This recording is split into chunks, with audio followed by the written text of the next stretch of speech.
ایک وقت ایسا بھی آیا کہ لوگ اسلام کے خلاف طرح طرح کی باتیں بنانے لگے، اسلام کو طرح طرح کے الزامات دینے لگے، اسلام کے خلاف طرح طرح کے پروپیگنڈے اختیار کرنے لگے۔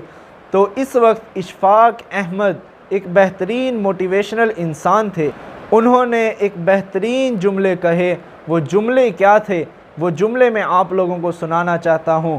انہوں نے کہا کہ وہ دین کسی کو کیا نقصان پہنچا سکتا ہے، وہ دین کسی کو کیا نقصان پہنچا سکتا ہے جس دین میں راستے سے بھی پتھر اٹھانے پر بھی اجر ملے۔ سبحان اللہ، کیا بات ہے! ایسے انمول الفاظ انہوں نے دہرائے کہ وہ دین کسی کو کیا نقصان پہنچا سکتا ہے جس دین میں راستے سے پتھر ہٹانے پر بھی ثواب ملتا ہے۔ تو اسلام کے خلاف اگر کوئی بکواس کرے تو اسے ایسا ہی جواب دینا چاہیے تاکہ باطل اگر یہ جواب سنے تو اس کے منہ پر ہمیشہ ہمیشہ کے لیے تالا لگ جائے۔